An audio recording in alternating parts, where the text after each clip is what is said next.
É comum ouvirmos a Fórmula 1 ser chamada de circo. O apelido vem das inúmeras viagens da categoria ao redor do mundo, com GPs em nada menos do que 5 continentes. Só que há vezes em que o apelido pode ser ligado a outro aspecto, a zona que algumas equipes viram na hora de definir seus pilotos. Pode ser por questões financeiras, por desavenças, pode ser até por resultados ruins. Sobram motivos para decidir quem merece receber o famoso pé na bunda. E quando a situação é tão ruim que é preciso fazer uma troca no meio do ano? Pode acontecer, viu? E nós vamos relembrar algumas das mais marcantes que a Fórmula 1 já teve. A lista começa já com uma troca icônica que foi recente. Daniil Kvyat até tinha começado 2016 valorizado, depois de ter pontuado mais que Daniel Ricciardo em 2015. O piloto era constante o suficiente em um momento conturbado da Red Bull, só que tudo começou a ir pelo ralo no GP da China. Kvyat tocou Sebastian Vettel na largada em Xangai, e mesmo conseguindo um pódio, começou a ser visto como alguém muito impetuoso. A fama de torpedo ficaria consolidada no GP da Rússia, quando Daniil tocou não uma, mas 2 vezes na traseira de Vettel. De quebra, fez o companheiro Ricciardo perder muitas posições, arruinando a prova da Red Bull. Helmut Marko, o açougueiro de carreiras em Milton Keynes, não ficou lá muito feliz.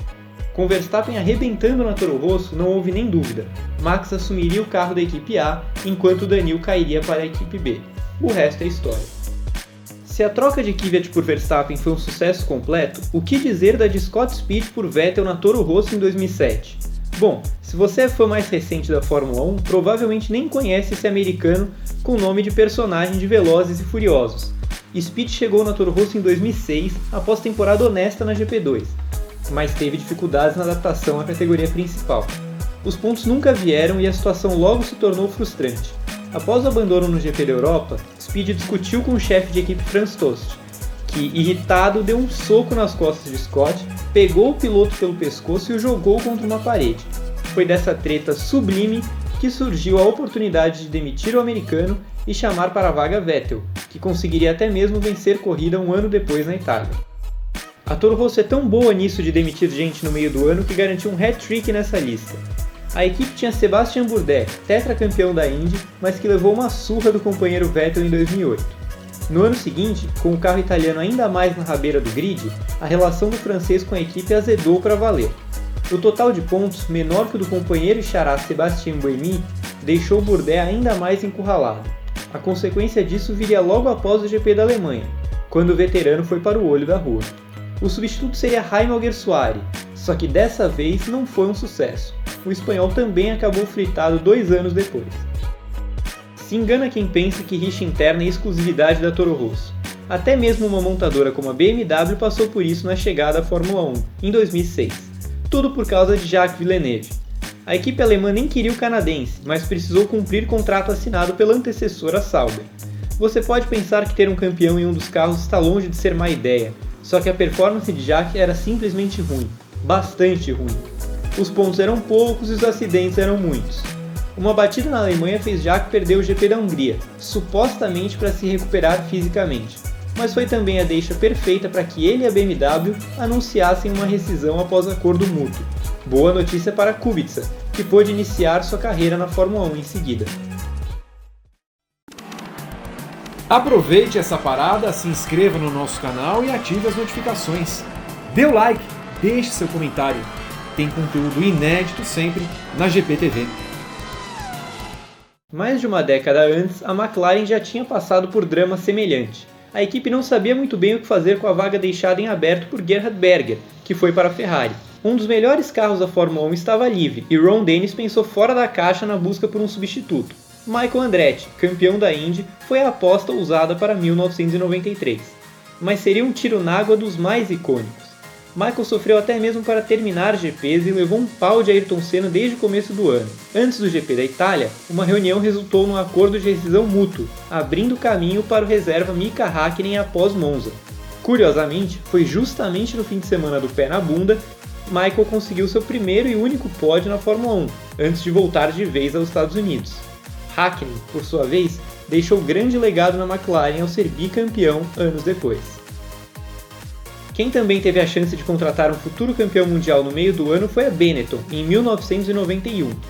Foi ao custo de Roberto Pupo Moreno, brasileiro que tanto penou em equipes pequenas antes de ter a grande chance da carreira pelo time de Flávio Briatore. Só que mesmo com resultados honestos e até um pódio, o brasileiro sempre pareceu um patinho feio no pelotão dianteiro da Fórmula 1. Ainda mais quando apareceu um tal Michael Schumacher, que fez a estreia pela Jordan no GP da Bélgica. O alemão abandonou em Spa, mas deixou claro que tinha talento de sobra. A Benetton, com o lobby de Bernie Ecclestone para finalmente ter um alemão em destaque na Fórmula 1, foi correndo pagar a rescisão de contrato para ter Schumi já na Itália. Talvez tenha valido a pena, né? Chega de falar de histórias de sucesso. Hora de focar nos rejeitados da Fórmula 1, e poucas equipes podem falar tão bem sobre isso quanto a Super Aguri. O que fazer quando um de seus titulares é simplesmente terrível? Talvez até mesmo o pior piloto de todos os tempos. Você pode pensar que tudo isso é exagero, mas foi bem a situação da Super Aguri em 2006. A equipe queria uma dupla totalmente japonesa e buscou os serviços de Yuji Ide, veterano da Super Fórmula, para formar dupla com Takuma Sato.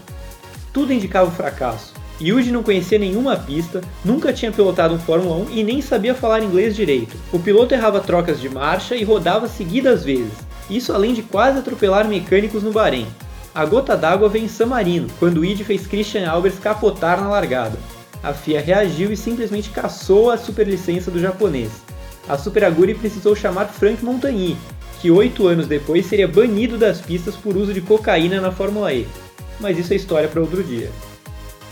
Há também as vezes em que um piloto fraco é trocado por um tenebroso. Foi o caso da Minardi, que estava particularmente ruim em 2001.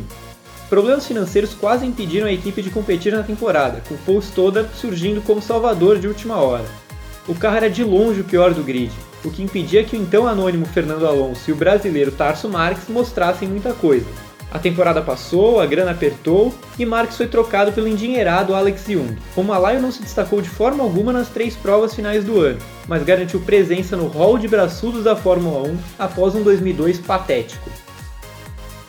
Se esse tal hall de braçudos da Fórmula 1 existisse mesmo, teria a presença garantida do icônico Naren Karthikeyan. O indiano estava completamente esquecido após uma pífia passagem pela Jordan em 2005. 6 anos depois, em 2011, o desespero da já afinada Espanha por dinheiro forçou um negócio pouco auspicioso. Karthikeyan seria titular ao lado de Vitantonio Liuzzi. O italiano não chegava a ser brilhante, mas conseguiu terminar todos os GPs na frente do colega. As rúpias pareciam capazes de manter Naren no grid até o fim do ano, mas tudo mudou quando a Red Bull resolveu dar quilometragem ao pupilo Daniel Ricciardo. O sorridente australiano estreou no GP da Inglaterra, e mesmo com talento comprovado, nada conseguiu fazer com a carroça espanhola. Várias das trocas citadas tiveram bons motivos, pois já saiba que não é o caso dessa última. Nick Heidfeld fazia um trabalho honesto na Lotus em 2011, substituindo o lesionado Kubica e fechando dupla com Vitaly Petrov. O alemão fez pódio e somou mais pontos que o russo, mas deu azar da escuderia precisar de dinheiro.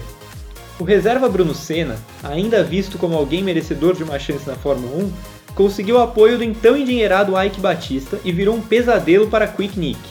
O alemão foi demitido após o GP da Hungria, com Bruno assumindo do GP da Bélgica em diante.